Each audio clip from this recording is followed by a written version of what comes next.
Mesdames et messieurs, bonjour et soyez les bienvenus pour cette nouvelle édition de votre journal de 15 heures.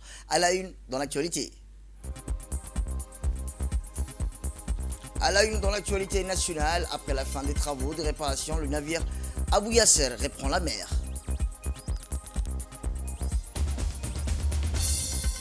Et enfin, dans l'actualité internationale, 55 Palestiniens tués dans des frappes israéliennes. Et Israël menace d'une offensive plus vaste. Où nous verrons en fin de journal en Proche-Orient. C'était les titres. Merci si vous nous rejoignez. Eh bien, je vous le dis dans le titre, le Djibouti Shipper Repair Yard et dock modulaire ultra moderne, l'un des plus avancés et des plus grands d'Afrique de l'Est de la mer Rouge, a débuté les travaux d'Abou Yasser. Hier à 17h, les travaux de réparation et d'entretien comprenaient les nettoyages de la coque. Le navire à l'aide d'équipements d'eau pression, l'application d'un revêtement premium et anti-fouling, le polissage de l'hélice et le remplacement des anodes en zinc usagées par des neufs. Les autres tâches comprenaient les grattages de la coque, le nettoyage des cales, la soudure, la peinture, afin d'assurer les performances optimales du navire. Il était actuellement stationné au poste d'amarrage 6 avec à son bord 16 614 têtes de bétail réparties comme suite, à savoir 16 000 moutons, 605 chameaux. Les travaux ont été achevés hier dans les délais avec un niveau de qualité élevé, marquant ainsi une réussite pour le chantier naval. Rappelons qu'aujourd'hui le navire a été désamarré plutôt avec succès et a repris la mer hier à 16h45. Le Djibouti Shipper Repair Yard est dock modulaire flottant ultramoderne, l'un des plus avancés et plus grands d'Afrique de l'Est de la mer Rouge, offre des services de maintenance et de réparation sans interruption pour les navires en tant que l'une des cales flottantes des plus modernes de la région. Renforcer la position de Djibouti dans le service maritime. Djibouti est déjà un centre logistique commercial clé et le chantier naval de réparation de Djibouti consolide ses infrastructures maritimes du pays. Pour rappel, c'est le 31 juillet 2023, sous le leadership éclairé du président de la République, son Excellence Ismaël Merkelé, que Djibouti a franchi une étape historique avec l'arrivée au port de Djibouti, le plus grand dock modulaire flottant. Il s'agit là d'une vision présidentielle devenue réalité. C'est le démarrage d'un projet stratégique parfaitement intégré dans la vision 2035 du président Guélé. Ces chantiers d'une dimension de 217 mètres de longueur, 43,5 mètres de largeur, d'une capacité d'élevage impressionnante de 20 100 tonnes, va à terme créer des emplois directs et indirects. Direction les États-Unis d'Amérique, où dans une réunion stratégique entre Ilyes Moussouda-Welleh, ministre djiboutien de l'économie et des finances, et Seyid Ahmed Ould Bouh, son homologue mauritanien, Djibouti a réaffirmé son soutien total à la candidature de ce dernier à la présidence de la Banque africaine de développement. Rappelons que les discussions ont porté sur les alliances nécessaires pour renforcer cette ambition, tout en abordant les défis économiques communs aux deux pays face à une compétition accrue, notamment avec des candidats de la Zambie, de l'Afrique du Sud. Djibouti et la Mauritanie ont mis sur partenariats internationaux le soutien des puissances comme le Japon, les États-Unis et l'Égypte, est jugé crucial pour mobiliser les votes nécessaires. L'initiative de la Corne d'Afrique, pilotée par Djibouti, a également été identifiée comme un levier diplomatique essentiel. Les deux ministres ont évoqué des difficultés économiques partagées, notamment la gestion de la dette. La Mauritanie, qui a réussi à restructurer sa dette, proposera son expertise technique à Djibouti pour améliorer ses capacités institutionnelles. Cette opération vise à renforcer la résilience économique des deux nations. Pour s'asseoir la crédibilité de la candidature, plusieurs événements stratégiques ont été planifiés. Un débat dîner au Ritz-Carlton le 24 avril, réunissant des diplomates influents, une réunion clé du 23 avril dernier dans le cadre de l'initiative de la Corne d'Afrique avec la participation attendue de la BAD. Des visites diplomatiques intensifiées en Afrique de l'Est, le Kenya, l'Éthiopie, l'Ouganda et le Nouakchott, la Mauritanie, pour un événement majeur. Le 5 mai, cette alliance entre Djibouti et la Mauritanie illustre une volonté commune de relever les défis économiques et diplomatiques. En soutenant la candidature de M. Seyid Ahmed Ould Bouh, les deux pays aspirent à renforcer leur influence sur la scène continentale tout en promouvant un développement durable. Retour à Djibouti, où s'est tenue hier la journée dédiée aux langues officielles de l'organisation, parmi lesquelles figurent l'anglais, l'arabe, le français, l'espagnol, le chinois et le russe. L'ambassadeur de Chine à Djibouti a souligné que la langue d'histoire de la langue chinoise, l'une des plus anciennes, toujours en usage aujourd'hui. Il a également rappelé son statut en tant que l'un des 6 langues officielles. Cette cérémonie était présidée par le ministre de l'Éducation nationale et de la formation professionnelle, M. Moustapha Mohamed Hamoud.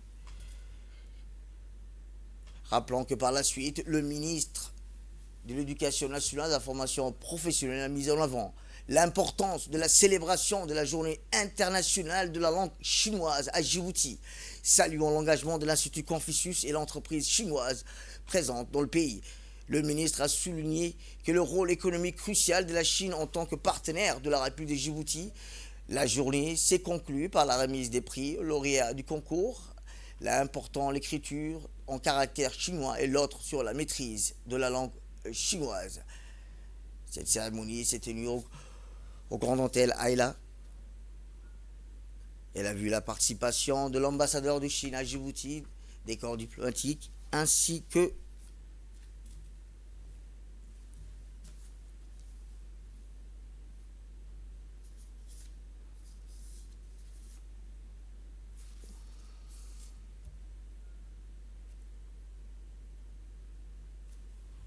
plus loin, des sketchs et des animations ont été présentés au public. Le sketch comprenait les scènes théâtrales de Mulan, la guerrière chinoise.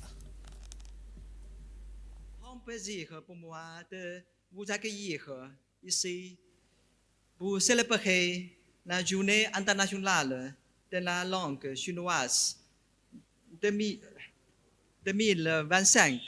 Tout d'abord, au nom de l'ambassade, je tiens à exprimer notre sincère gratitude à son Excellence, Monsieur le Ministre, votre équipe dans les ministères, ainsi qu'à tous les amis et partenaires djiboutiens et chinois pour votre engagement indéfectible et soutien constant à la promotion de l'enseignement du chinois à Djibouti.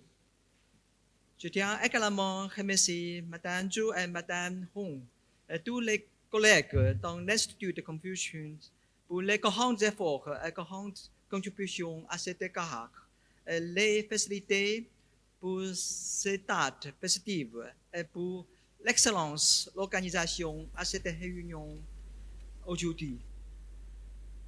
Eh bien, dans son discours, le ministre de l'Éducation nationale de la formation professionnelle, M. Moustapha Mohamed Mahamoud, a indiqué que cette journée offre une opportunité précieuse de rendre hommage à une langue plurimillénaire placée par plus et parlée par plus d'1 milliard de personnes et qui constitue l'un des piliers majeurs du patrimoine culturel mondial. C'est pour moi un honneur et un plaisir de prendre la parole aujourd'hui à l'occasion de la Journée internationale de la langue chinoise, célébrée chaque année le mois d'avril sous l'égide des Nations Unies. Cette journée nous offre une opportunité précieuse de rendre hommage à une langue plurimillénaire, parlée par plus d'1 milliard de personnes et qui constitue l'un des piliers majeurs du patrimoine culturel mondial.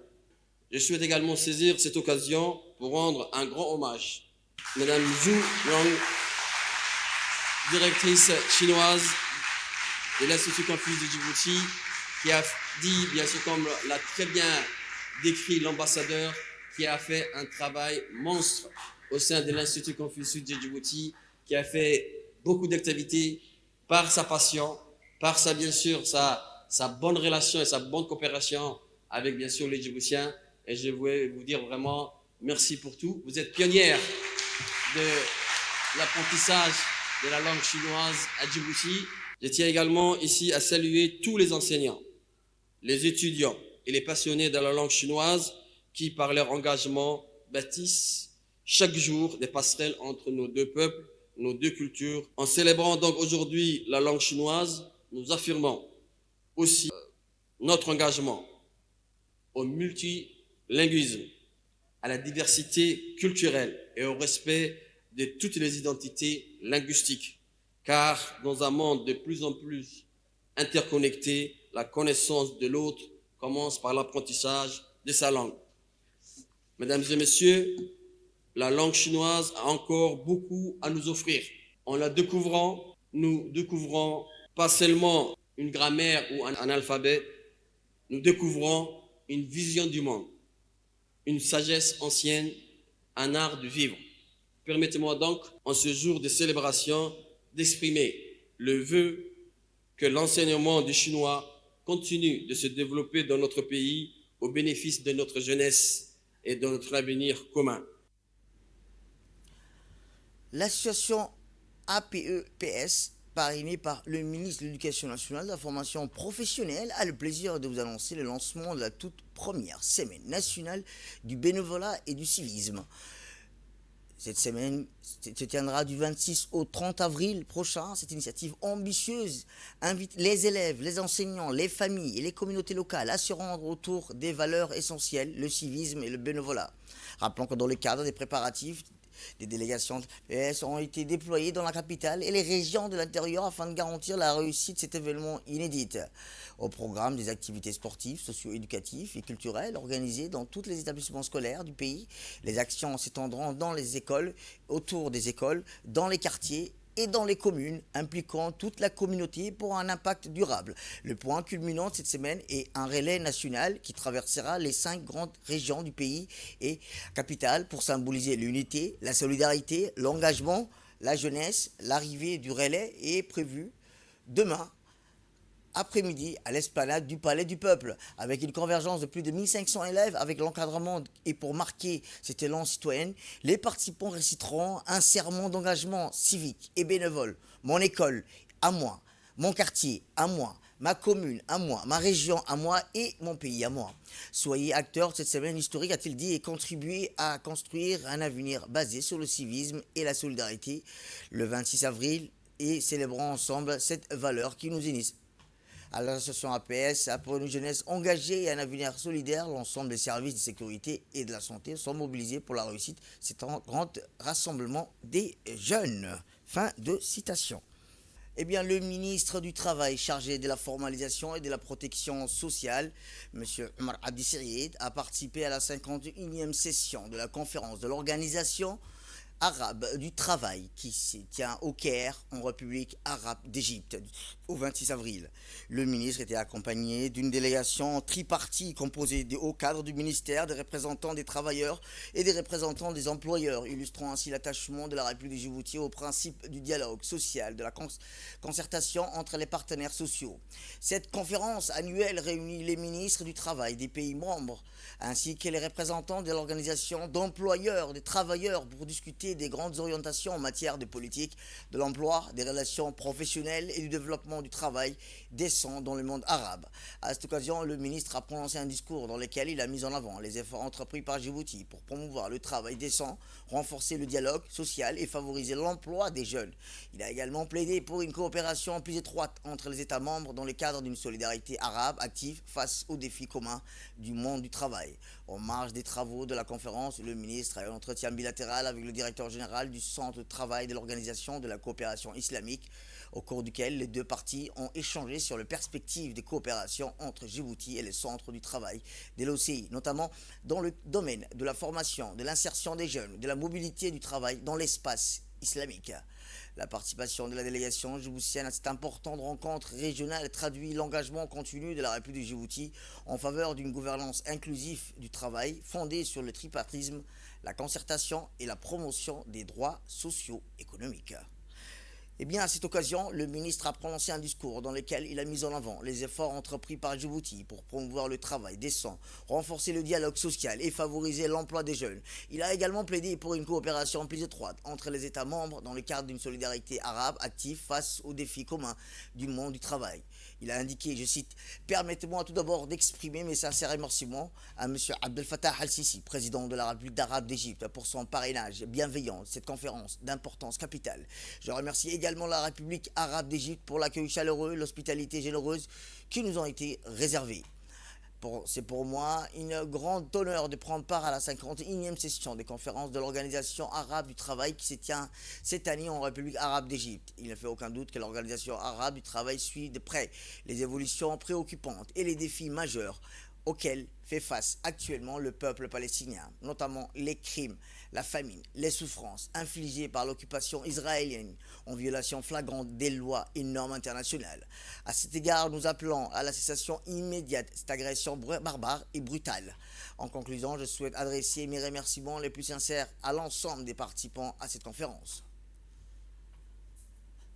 De là, je vous emmène en Irak où, sur fond de guerre commerciale à grande échelle, marquée par un éventuel ralentissement de la croissance économique mondiale, le Parlement arabe a tenu cette fois-ci ses travaux de la 4e session dans la capitale irakienne à Bagdad, du 18 au 23 avril, au siège du Parlement irakien. La délégation parlementaire djiboutienne conduite par l'honorable député Ibrahim Ahmed Abdo a participé activement à ces rencontres interparlementaires arabes aux côtés des membres du Parlement arabe, à savoir Abdou Kamil Mohamed et M. Mahmoud Hassan Farah et M.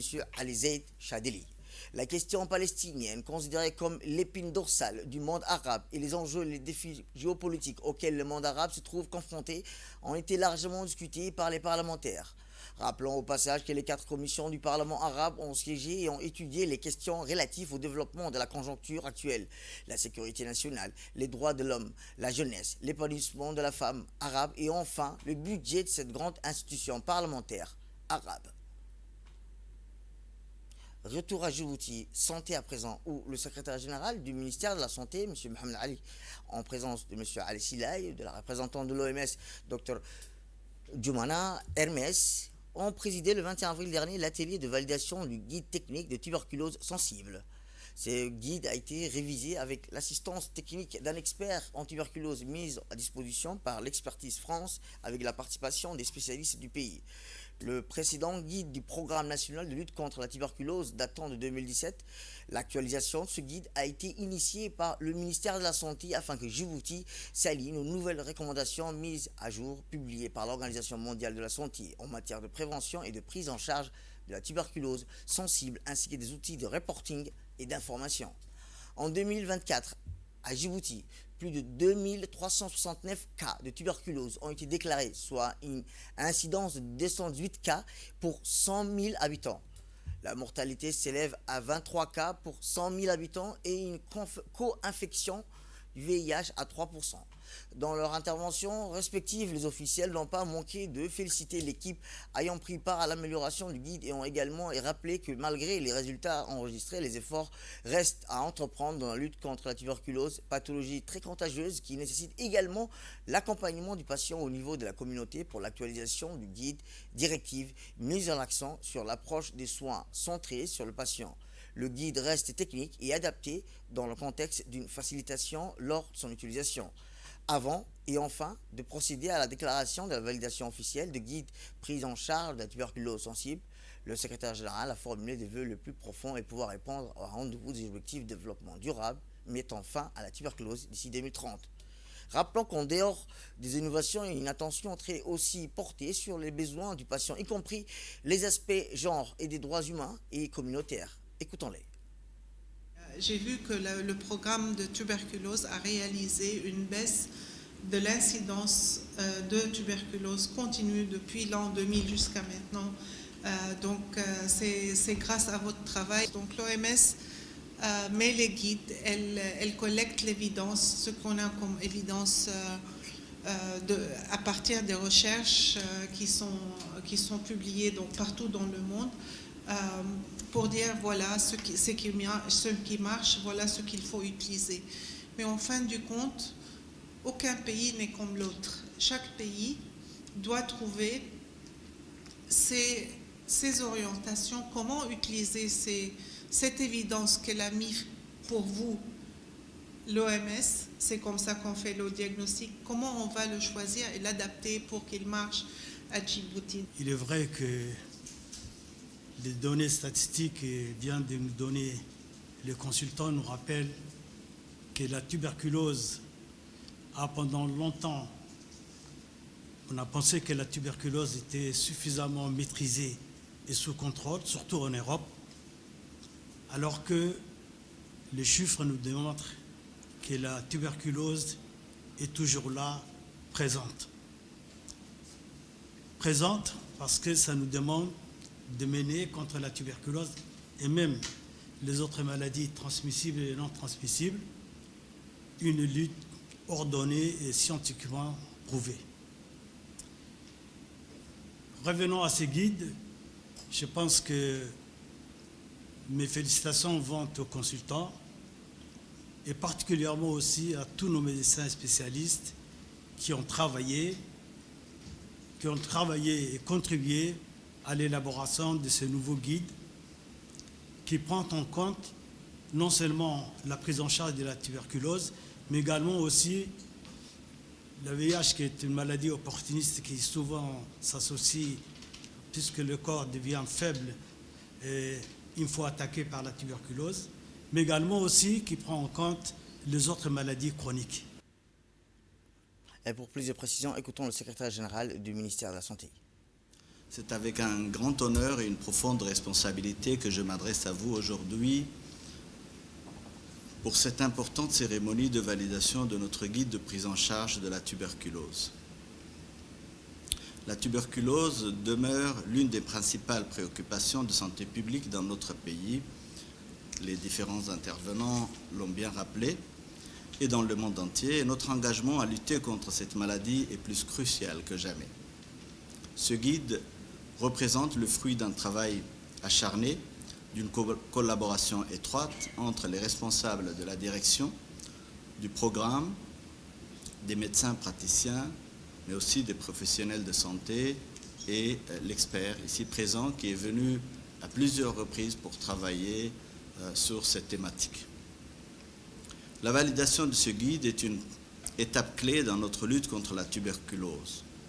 Elle nous permettra d'harmoniser nos efforts, de garantir une prise en charge de qualité pour tous les patients et de renforcer notre système de santé dans son ensemble. Nous devons nous rappeler que chaque personne touchée par la tuberculose mérite une attention particulière et un traitement approprié. Je tiens à remercier tous ceux qui ont contribué à l'élaboration de ce guide. Votre expertise, votre dévouement et votre passion pour la santé publique sont inestimables. Ensemble, nous avons la capacité de faire une différence significative dans la vie de milliers de personnes. Direction le sud du pays, où la ville d'Ali Sébi a vibré au rythme de la culture et de la littérature, en accueillant en grande pompe la 3e édition du Salon du Livre de Djibouti. Placé sous le signe du savoir, de la littérature et de la jeunesse, organisé par le ministère de la Jeunesse et de la Culture en collaboration avec l'association des lecteurs et des écrivains d'Ali Sébi. Une forte délégation composée d'auteurs, de conteurs, des membres éminents du monde littéraire conduite par le commissaire du salon, Omar Youssouf, ainsi que des cadres du ministère de la Jeunesse et de la Culture s'est rendu à Ali Sébi pour célébrer cet événement culturel d'envergure. Rappelons qu'à leur arrivée, ils ont été chaleureusement accueillis par les autorités locales, le préfet de la région, Abdoumalik Mohamed Banouta, le président du conseil régional, ainsi que le président de l'association des lecteurs et des écrivains d'Ali Sébi. Le président de l'association des lecteurs et des écrivains d'Ali Sébi a remercié les autorités régionales ainsi que la ministre de la Jeunesse et de la Culture, Dr Hibou Moumin Assoué, pour la considération donnée à cette 3e édition du Salon du Livre organisé à Ali Sébi pour la première fois. L'événement a débuté par une conférence littéraire ouverte par M. Omar Youssouf, qui a exprimé ses remerciements sincères et pour le peuple Assedjouk et pour l'accueil chaleureux. Les échanges se sont ensuite succédés entre les panélistes dans une ambiance riche et inspirante. Le public a également eu l'occasion de découvrir sur les différents stands les nouvelles œuvres des 5 jeunes écrivains de la région.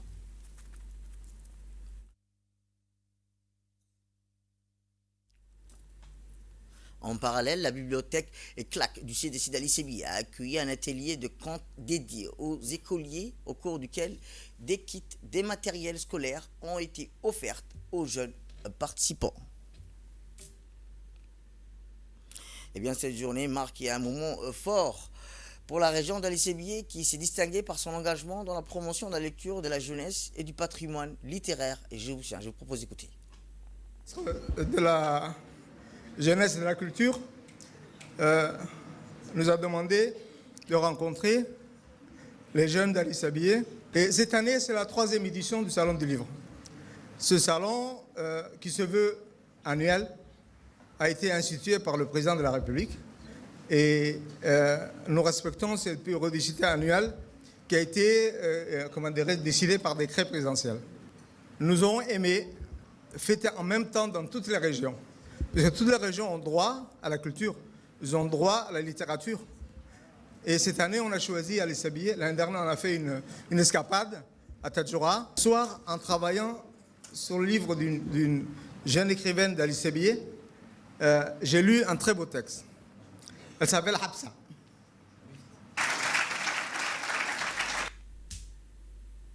Direction Arta, une rencontre significative s'est tenue entre la Commission nationale des droits de l'homme et le préfet de la région d'Arta. Les différentes administrations déconcentrées, cette réunion avait pour objectif principal de renforcer la collaboration entre les différentes entités afin de promouvoir et de protéger les droits de l'homme dans la région d'Arta. Le déroulement de la rencontre a débuté avec par une allocution de bienvenue du préfet de la région d'Arta qui a souligné l'importance de la collaboration entre les différentes entités pour un meilleur respect des droits de l'homme.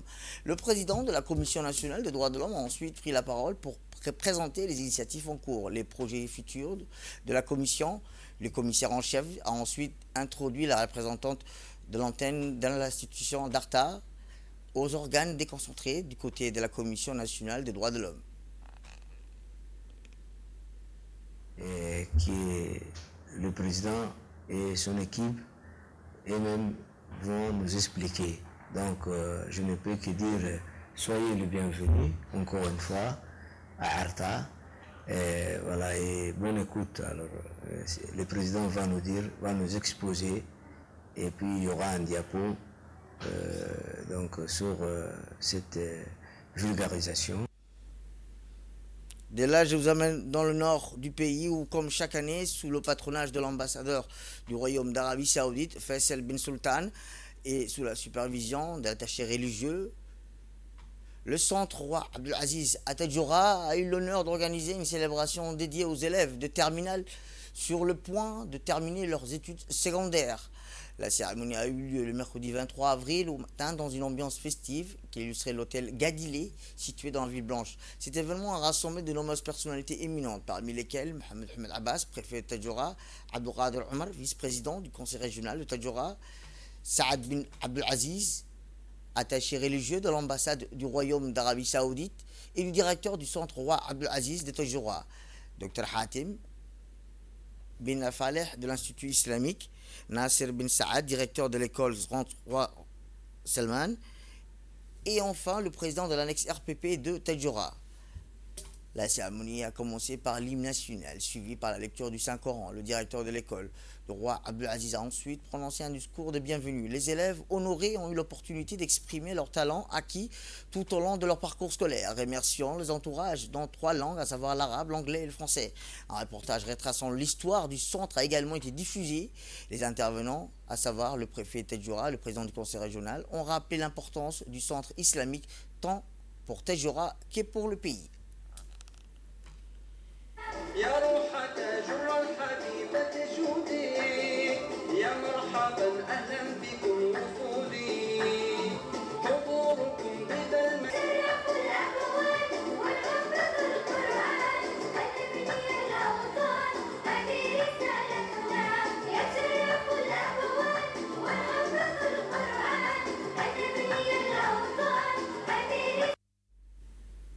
Dans l'actualité internationale, je vous lis dans le titre, Israël a menacé de lancer une offensive plus vaste à Gaza, où au moins 55 Palestiniens, dont des enfants, ont été tués dans des bombardements israéliens, rompant une trêve de près de 2 mois. Dans la guerre déclenchée il y a plus d'1 an et demi, Israël a repris le 18 mars son offensive aérienne puis terrestre contre la bande de Gaza. Si nous ne constatons pas des progrès dans le retour des otages dans un avenir proche, nous étendrons nos activités à une opération plus vaste, a dit le lieutenant-général Eil Zamir lors d'une visite aux troupes israéliennes dans le territoire assiégé. Plus tôt hier, l'armée a appelé les habitants des localités de Beit Hanoun et de Sher Zaïd, dans le nord de la bande de Gaza, à évacuer avant une frappe puissante. C'est tout pour cette édition. Merci à vous de nous avoir suivis. Restez avec nous pour la suite de notre programme télévisé. Le programme continue sur Télé Djibouti.